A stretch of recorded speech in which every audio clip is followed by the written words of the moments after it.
Hi everyone, I am Niharika and welcome to the video. और ये है फिफ्थ पार्ट जो कि आखिरी पार्ट है 20 most common and repetitive rules का। ये बैंक एग्जाम्स के लिए ही नहीं, एसएससी और रेलवे के लिए भी बहुत इंपॉर्टेंट है। क्योंकि क्या होता है, एग्जाम जब करीब आता है तो पूरी ग्रामर तो हम कर नहीं सकते, या फिर कई रूल्स ऐसे होते हैं जिनको हमें थोड़ा थोड़ा रिवाइज करना पड़ता है, टाइम टू टाइम देखना पड़ता है, ताकि हम उनको अच्छे से समझ सकें और हमारी पकड़ छूटे नहीं। तो बस यही 5 वीडियो लगा लो, बैकग्राउंड में चलते रहने दो, तो वो रूल्स रिवाइज होते जाएंगे। एग्जाम के एक दिन पहले भी आप इनको कर सकते हो। सो सारे के सारे पार्ट्स आप इसके जरूर देखिएगा अगर मिस हो गया हो तो। बट आज हम करने वाले हैं कंडीशनल्स, जो कि काफी डिफरेंट होते हैं। जैसे मुझे पता है कि आई के साथ इज नहीं आता, ओके। सो अगर मैं बोलना चाहती हूँ मैं ठीक हूँ, आई एम फाइन बोलूंगी, मैं आई इज फाइन नहीं बोलूंगी। ये रूल मुझको 10 बार करने की जरूरत है नहीं। लेकिन कंडीशनल्स ऐसे होते हैं जिनको आपको थोड़ा सा डेप्थ में समझना होता है, और यही ऐसे क्वेश्चंस होते हैं जो कि आपको एक कॉम्पिटिटर से, जिसको शायद डेप्थ में नॉलेज नहीं है, उससे आगे लेकर जाएगा। ओके, सो हमें ये जो डिफरेंस क्रिएट करने वाले क्वेश्चंस होते हैं उनके ऊपर बहुत ध्यान देना है। इसीलिए आप लोगों के लिए ये 5 वीडियोस का एक सीरीज है जो बना के दिया गया है यहाँ पर, और उसको आप सेव करके रख सकते हो आराम से। Okay, before we go ahead, आप लोग अगर नए हो तो सब्सक्राइब कर लें, hit the like button and also share the video. एक और चीज़ इसके पहले कि हम कंडीशनल सीखें, वो है कि इन केस आप अगर भूल गए हो या मिस हो गया है, तो अब मिस नहीं होना चाहिए। ये जो है स्कॉलरशिप टेस्ट 2.0 26 मार्च सुबह 10 बजे बैंक वालों के लिए, एसएससी के लिए 2 बजे और रेलवे के लिए 5 बजे होगा। बिल्कुल फ्री है आप लोगों के लिए, लिंक डिस्क्रिप्शन में है इसकी, बस लिंक खोलो, NGM 10 इस कोड का यूज़ करो यहाँ पर and voila you are good to go. अगर आप जीतते हो तो रैंक लेकर आते हो, so you can get laptop, maybe a smartphone या फिर ईयरपॉड्स। आपको साथ ही साथ लकी विनर्स को गिफ्ट वाउचर मिलेंगे, स्कॉलरशिप मिलेगी। सो बहुत सारी चीज़ें हैं आपके लिए जो कि काफ़ी अट्रैक्टिव है। लेकिन उससे बड़ी चीज़ की आपको एक अच्छी खासी प्रैक्टिस करने मिलेगी 100 क्वेश्चन की, जो कि इंग्लिश, क्वांट और रीजनिंग के हैं। डिटेल्स डिस्क्रिप्शन में है, do check it out. Let's start with conditionals, जो कि होते हैं 4 प्रकार के। ओके, शुरुआत करेंगे जीरो कंडीशनल से ना। 2 बातें समझना, एक तो समझो कि कौन सा कंडीशनल कब लगता है, और उस कंडीशनल का स्ट्रक्चर क्या होता है। So it is always in 2 parts. पहला पार्ट कि अच्छा ठीक है, ये कंडीशन क्या ऐसी है जिसमें मैं कंडीशनल लगाऊं। हर कोई सेंटेंस जो इफ से शुरू होता है वो एक कंडीशनल होता है, ऐसी बात नहीं होती। इसलिए इसका यूजेज समझो, उसी के साथ इसका स्ट्रक्चर भी याद रखो। ओके, सो ये इस तरीके से आपको करना है। जो भी जीरो कंडीशनल होते हैं वो जनरल ट्रुथ्स को, सिचुएशन को, फैक्ट्स को, ऐसी बातें जो सत्य हैं उनको बताते हैं। ओके, जैसे कि अगर हम ब्रीथ नहीं करेंगे तो हम मर जाएंगे, हम जिंदा नहीं रह पाएंगे, है ना। हमें ऑक्सीजन नहीं मिलेगी तो हम सर्वाइव नहीं कर पाएंगे, तो फैक्ट है ना। तो ऐसी वाली कंडीशन में जब एक दूसरे के ऊपर निर्भर होती है, उस केस में हम जीरो कंडीशनल का यूज करते हैं। ओके, और इसमें जो टेंस यूज होता है वो दोनों ही टेंस सिंपल प्रेजेंट टेंस में होते हैं। ओके, कभी कभी जो सेकंड वाला क्लॉज होता है जो कि आउटपुट होता है इफ कंडीशन से दूसरा वाला, तो वो आपको कैन या मे में मिल सकता है, नॉट दैट कि हमेशा मिलेगा ही। ओके, सो ज़्यादातर 95% आपको इफ के साथ में जो क्लॉज, जो बात लिखी हुई है वो वाली बात, और उसके बाद जो रिजल्टेंट बात है, वो दोनों ही बातें सिंपल प्रेजेंट टेंस में मिलती हैं। जैसे if the alarm goes off, अगर अलार्म बजा, गोज ऑफ मतलब बजा। Fire cracker factory is engulfed in fire. कितना लॉजिकल है भाई, अलार्म बजा मतलब फायर लगी होगी। तो अगर अलार्म बज उठा, इसका मतलब क्या हुआ कि फैक्ट्री जो है वो फायर में बिल्कुल एनगल्फ हो चुकी है। ओके, फायर ने उसको कंज्यूम कर लिया है। एक और एग्जांपल देती हूँ। If you clear the exam, okay, the exam मतलब पीओ वाला exam, you are an officer, a banker. ठीक है, तो ये बात तो बहुत ही जायज़ सी है कि आप पीओ एग्ज़ाम अगर क्लियर कर रहे हो तो एक ऑफिसर बनोगे, है ना? तो यहाँ पे क्लियर, यहाँ पर आर, दोनों प्रेजेंट में होंगी। तो ऐसे ही जनरल ट्रुथ सिचुएशंस अगर आप बताते हो तो आप ज़ीरो कंडीशनल में बताते हो। Let's move to the next one now, that is type 1 conditional. ऐसा कंडीशनल जहाँ पर प्रेजेंट में अगर कुछ हो जाए, ओके, अगर मैं आज कुछ करती हूँ तो उसका outcome is likely but not guaranteed to happen in future, okay. 100% guarantee है ऐसा तो हम नहीं बोल सकते, पर हाँ 100% तक की गारंटी है वो बोल सकते हैं। If I win the jackpot, अगर मैं जैकपॉट जीत जाती हूँ तो आई will buy a new car. अगर मैं श्योर हूँ अपनी बातों में तो मैं बोल सकती हूँ, प्रॉब्लम नहीं है।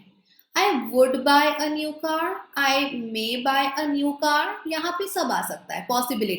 पॉसिबिलिटी होती है मॉडल वर्ब्स में। एंड बाय द वे मैं जल्दी आप लोगों के लिए मॉडल वर्ब्स के ऊपर एक चैप्टर यहाँ पर लेकर आने वाली हूँ जो कि आपके सारे डाउट मॉडल वर्ब्स को लेकर को क्लियर कर देगा ना। यहाँ पे जो इफ के साथ की कंडीशन है वो आज से रिलेटेड है, जो कि यहाँ पर बताया जा रहा है कंडीशन के बारे में कि अगर मैं आज जैकपॉट जीतती हूँ, if I win the jackpot, अगर मैं जीत जाती हूँ, मैं एक कार खरीदूंगी, हो सकता है खरीदूं, मैं वुड हो सकता है खरीदूं या पक्के से खरीद लूं, हु नोस, हो सकता है मेरा प्लान बदल जाए, हो सकता है मैं कार छोड़कर कुछ और खरीद लूं, है ना। तो वो ही चीज़ है जो टाइप 1 कंडीशनल में बोली जाती है। लेकिन इसकी जो इफ कंडीशन होती है ना, वो अभी की कंडीशन होती है कि आज अगर ऐसा हो जाए तो फ्यूचर में क्या हो सकता है या क्या होगा उसकी बातें हैं। तो अगर मैं दूसरे तरीके से बताऊं, इफ के साथ में आप प्रेजेंट इनडेफिनिट या इसी को हम सिंपल प्रेजेंट बोलते हैं वो वाला टेंस यूज करोगे, और उसके साथ में आप फ्यूचर के रिलेशन में जैसे हम बातें करते हैं फ्यूचर इनडेफिनिट या फिर मे या कैन लगाकर उसकी यूज करोगे, ओके। तो दो तरीके से चेक करना, पहले तो चेक करना कि सेंटेंस में ज़रूरत है भी इसकी, और दूसरी चीज़ अगर है तो क्या इसका जो फॉर्मेट है, स्ट्रक्चर है, वो सही है कि नहीं। Now let's go to the second one which is very interesting. Second conditional बताता है एक हाइपोथेटिकल सिचुएशन, है ना।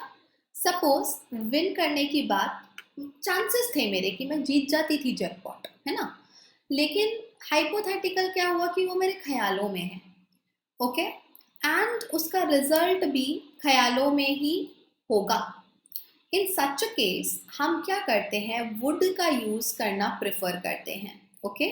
जो हम मेन बात करेंगे उसमें हम वुड का यूज करेंगे, और जो इफ से जुड़ा हिस्सा होता है उसमें हम सिंपल पास्ट टेंस का यूज करते हैं और अपने हाइपोथेटिकल जो हम सोच रहे हैं उसको बताते हैं। जैसे if I had money I would buy a bungalow in Indore. अभी क्या हो रहा है ना, सपोज मान लो कि ये जो व्यक्ति है, जो स्पीकर है, ये अभी एक ऐसी जॉब कर रहा है जिसमें इसको 10,000 अ मंथ मिलते हैं, ओके, जिसमें इसके लिए ये बहुत ही हाइपोथेटिकल बात है कि ये बंगलो बना पाए। तो यही बात, ये कंडीशन है। ये वाली बात अगर कोई महीने का 1 लाख कमाता है वो बोलेगा तो वो टाइप 1 में बोलेगा, okay. If I have enough money I will buy a bungalow in Indore. तो क्या हुआ ना यहाँ पे कि ये जो चीज़ है डिपेंड करती है कि बोल कौन रहा है। अब एग्जाम में अगर ये आया तो आपको यहाँ ये नहीं बोलना है कि यार पैसे होना तो बहुत ही नॉर्मल बात है, हो सकता है पैसे हो, तो हैड को हैव बना देते हैं। ऐसा नहीं है, लेट इट बी। कई बातें होंगी जिसको आप टाइप 1 में बोलोगे या टाइप 2 में बोलोगे, दोनों में चलेगा, क्योंकि आपको पता नहीं है ना कि पीछे का बिहाइंड द सीन क्या हो रहा है। तो ऐसे केस में लेट द क्वेश्चन बी, परेशान मत हो बिल्कुल भी, okay. So if I had money I would buy a bungalow in Indore. If I were a bird, अब ये तो बहुत ही इम्पॉसिबल है, बहुत ही ख्याली पुलाव है, अगर मैं बर्ड होती तो इफ के साथ जो आई है हमने यहाँ पर वर का यूज करा है, I would fly in the sky, okay. ये बहुत ही ख्याली बात है, ऐसा होना पॉसिबल है ही नहीं। तो ऐसी बातों में आप अक्सर जब इफ के साथ में, ओके, ध्यान देना, इफ के साथ में आई लिखोगे, ही लिखोगे या शी लिखोगे, जब हम ये लिखते हैं तो इनके लिए पास्ट में आता है वॉज, है ना। लेकिन बहुत ही ज़्यादा हाइपोथेटिकल बात है तो हम वर का यूज़ करेंगे। मतलब कि यहाँ पर बर्ड होना, या ऐसा बोलना इफ़ ही वर यू, ही है वो आप कैसे बन सकता है। सपोज मैं आपसे बात कर रही हूँ और मैं बोलती हूँ यू नो वो तीसरी पर्सन अगर आपकी जगह होती ना तो वो तो कुछ और ही करती। तो यहाँ पर ये बहुत ही इम्पॉसिबल सी बात है। इस वजह से ऐसे केस में भले ही आई या ही या शी के साथ हम नॉर्मली वॉज लिखते हैं, लेकिन ऐसे केस में नहीं लिखेंगे। ऐसे केस में जो कि बहुत ही बेतुका ख्याली है, आपको वर लगाना पड़ेगा। If he were a bird, if I were a bird, if she were a bird, I would fly in the sky, she would fly in the sky, he would fly in the sky. और यहाँ पर आपको would या could भी मिल सकता है, कोई problem नहीं है। Okay, if I was wrong I would say sorry. यहाँ पे क्यों वॉज आया, यहाँ पर वर क्यों नहीं है? क्योंकि मेरे रॉन्ग होने की संभावना है ना। भले ही मैं, ऐसा होता नहीं है कि मैं गलत हूँ, लेकिन अगर 1% भी चांस है कि मैं गलत हूँ तो मैं सॉरी बोल दूंगी। ओके, या अगर मैं गलत होती तो मैं सॉरी बोल देती। तो वही बात है जो पास्ट की बात है, इसका फ्यूचर से लेना देना नहीं है, ये पास्ट की बात है। एक हाइपोथेटिकल सिचुएशन है, हम थोड़ा सा ख्यालों में ज़्यादा बात कर रहे हैं कि अगर मैं गलत होती थी तो मैं माफ़ी मांग लेती थी, जिसमें मेरे गलत होने के चांसेस हैं। लेकिन अगर मैं बोलूँ if I were a peacock, अगर मैं बोलूँ if I were the richest man person, okay, being a woman I'll say the richest woman on the earth, तो वो सारी जो चीज़ें हैं हाइपोथेटिकल है, उसको मुझे इफ आई वर बोलना होगा, आई वॉज नहीं बोल सकती। तो इस बात का बहुत अच्छे से आप लोग ध्यान रखें। इसके अलावा अगर कोई ऐसी बात है जिसमें आप एक्चुअली सोच रहे हो, लेकिन सोचने में भी वो शायद हो सकता हो कि ऐसी कंडीशन बन जाती, प्रैक्टिकल हो जाता, तो आप वॉज रखोगे, she was, I was, he was. फिर है टाइप 3, आखिरी रूल है, वो है थर्ड कंडीशनल। अब ये थोड़ा और परे हो जाता है। इसमें आप इफ के साथ में यहां लगाते हो पास्ट परफेक्ट, और उसी के साथ में जो मेन बात है, आउटपुट है, उसको आप यूज़ करते हो वुड। वुड की जगह पर आप कोई भी पास्ट इक्विवेलेंट कुड या माइट लगा सकते हो। हैव और V3, ओके। हैव और V3 होना, ये कॉम्बिनेशन होना, इस कॉम्बिनेशन के साथ ज़रूरी है।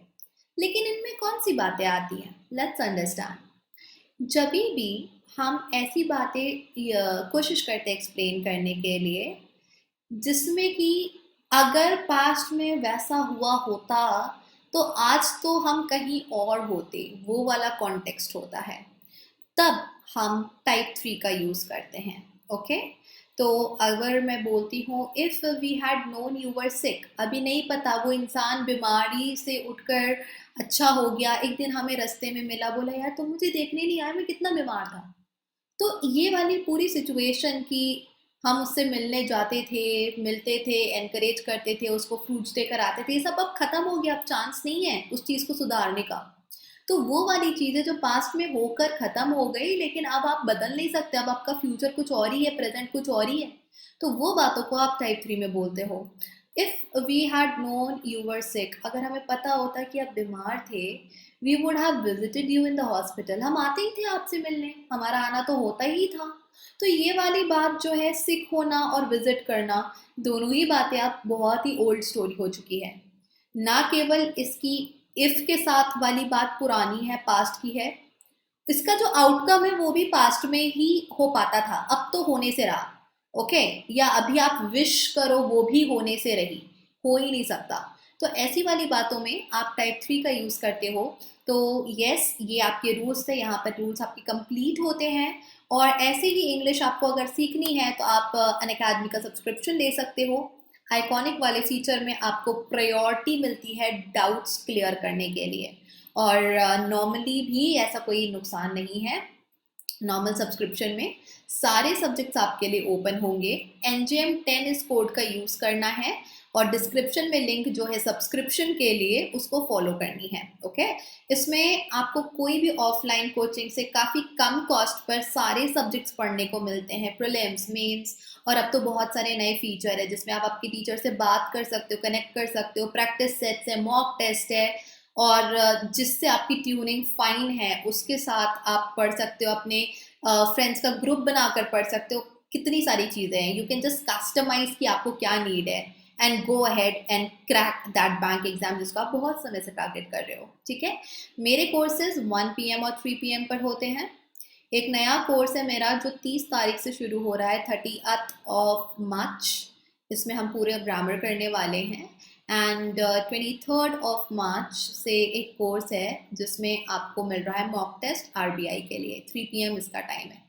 प्रोफाइल की लिंक भी डिस्क्रिप्शन में है, do check it out. Follow me on Insta, on Telegram. Again just search Niharika John Mehra, English by Niharika ma'am, या डिस्क्रिप्शन की लिंक आपको मिल जाएंगे मेरे हैंडल्स।